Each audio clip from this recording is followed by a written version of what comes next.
ബീഹാർ രാഷ്ട്രീയം ചൂടുപിടിക്കുകയാണ്. ഇനിയിപ്പോൾ തെരഞ്ഞെടുപ്പിന് 5 ദിവസങ്ങൾ മാത്രമാണ് അവശേഷിക്കുന്നത്. ബീഹാറിൽ നല്ല മഴയാണ്. ഇപ്പോൾ 3 ദിവസമായിട്ട് വലിയ രീതിയിലുള്ള മഴയാണ്. ഇന്നലെ രാവിലെയും നല്ല മഴയായിരുന്നു.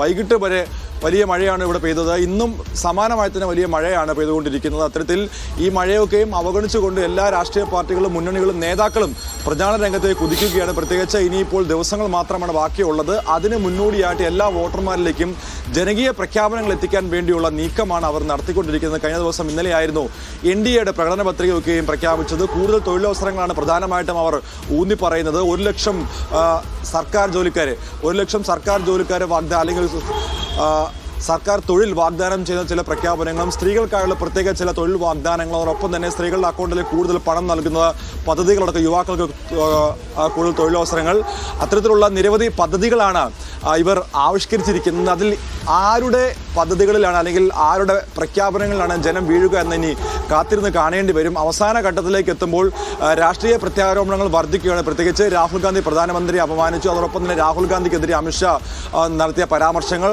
ഏറ്റവും ഒടുവിലായിട്ട് എത്തുമ്പോൾ ഇവിടെ വലിയ രീതിയിലുള്ള അക്രമ സംഭവങ്ങളും കൊലപാതകങ്ങളും നടക്കുന്നു. ജൻസ്വരാജ് പാർട്ടിയുടെ ഒരു നേതാവിന്, നേരത്തെ അദ്ദേഹം RJDയുടെ ഒരു വലിയ നേതാവായിരുന്നു. ഇവിടുത്തെ മന്ത്രിസഭയിലൊക്കെ അദ്ദേഹത്തിന് വലിയ സ്വാധീനമുള്ള ഒരു നേതാവായിരുന്നു. അദ്ദേഹത്തെ കഴിഞ്ഞ ദിവസമാണ് വെടിവെച്ച് കൊന്നത്. അതുമായി ബന്ധപ്പെട്ടുള്ള അന്വേഷണം പുരോഗമിക്കുന്നു. RJDയുടെ നിലവിലെ സ്ഥാനാർത്ഥിക്കെതിരെ, മൊഖാമയിലെ സ്ഥാനാർത്ഥിക്കെതിരെയാണ് ആ ഒരു ആരോപണം വന്നിരിക്കുന്നത്. അദ്ദേഹത്തിനെതിരെ കേസെടുക്കണമെന്നോ FIR ഇടണമെന്നോ ആവശ്യപ്പെട്ട് ജൻസ്വരാജ് പാർട്ടി വലിയ രീതിയിൽ പ്രതിഷേധങ്ങൾ ഉയർത്തുകയാണ്. അത്തരത്തിൽ ആരോപണ പ്രത്യാപനങ്ങളോടെ ബീഹാർ രാഷ്ട്രീയം ചൂടുപിടിച്ച് മുൻപോട്ട് പോവുകയാണ്. അതിനിടയിലാണ് ഇന്നലെ ഇവിടുത്തെ മന്ത്രി, ഇപ്പോഴത്തെ കേന്ദ്രമന്ത്രി ജിതിൻ റാം മഞ്ചിയുടെ മകൻ സന്തോഷ് കുമാർ സുമൻ നമ്മോട് പ്രതികരിച്ചത്. അദ്ദേഹം പറയുന്നത് ഇന്ത്യ സഖ്യത്തിൽ പരസ്പര മത്സരമാണ്, പക്ഷേ അവരതിനെ ന്യായീകരിക്കുന്നത് സൗഹൃദ മത്സരം എന്ന് പറഞ്ഞാണ്. നിലവിൽ 14 സീറ്റുകളിൽ RJDയും കോൺഗ്രസും മത്സരിക്കുന്നുണ്ട്. അത്തരത്തിൽ വലിയ പ്രതിസന്ധികൾ അവർക്കിടയിൽ നിലനിൽക്കുന്നുണ്ട്. ഇന്ത്യ സഖ്യം വിജയിക്കാൻ ഒരു സാധ്യതയില്ല.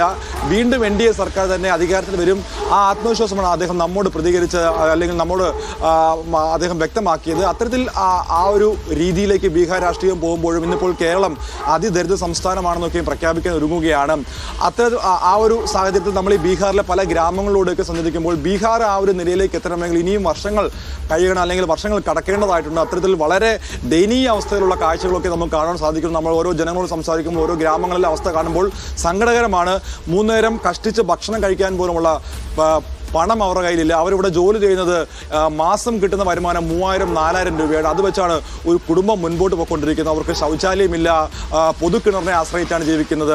യഥാർത്ഥത്തിൽ അവരുടെയൊക്കെയും അവസ്ഥ വളരെ പരിതാപകരമാണ്. നല്ല റോഡുകളില്ല, വീടുകളില്ല, തൊഴിലില്ല, അത്തരത്തിൽ വിദ്യാഭ്യാസത്തിന് വേണ്ടിയുള്ള സൗകര്യങ്ങളില്ല.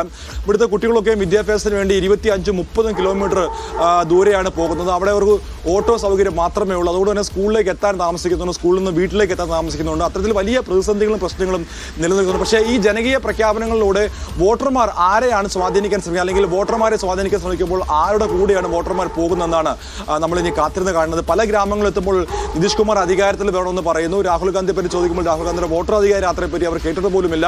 അത്തരത്തിൽ രാഹുൽ ഗാന്ധി ഉന്നയിച്ച ആരോപണങ്ങൾ എന്തുകൊണ്ട് താഴേക്കിടയിലേക്ക് എത്തിയില്ല എന്നുള്ള സംശയങ്ങൾ നമുക്കിടയിലുണ്ട്. രാഹുൽ ഗാന്ധി ഇവിടെ റോഡൊക്കെയും അല്ലെങ്കിൽ വലിയ രീതിയിൽ ഇവിടുത്തെ ജനവികാരം ഇളക്കി മറിച്ചുള്ള വലിയ പ്രചരണ റാലികളൊക്കെ നടത്തിയിരുന്നു. പക്ഷേ അത് യഥാർത്ഥത്തിൽ ഇവിടുത്തെ റീജിയണൽ പാർട്ടികൾ അല്ലെങ്കിൽ ഇവിടുത്തെ പ്രാദേശിക പാർട്ടികൾ അത് ഏറ്റെടുത്തുകൊണ്ട് മുൻപോട്ട് കൊണ്ടുപോകാത്തതിൻ്റെ ഒരു ദയനീയ കാഴ്ച നമുക്ക് കാണാൻ സാധിക്കുന്നുണ്ട്. എന്തായാലും ഇനിയിപ്പോൾ 4 ദിവസങ്ങൾ മാത്രമാണ് വോട്ടെടുപ്പിന് അവശേഷിക്കുന്നത്. വോട്ടെടുപ്പിൻ്റെ പരസ്യ പ്രചരണം അവസാനിക്കാൻ ഇനിയിപ്പോൾ ദിവസങ്ങൾ മാത്രമേ ബാക്കിയുള്ളൂ.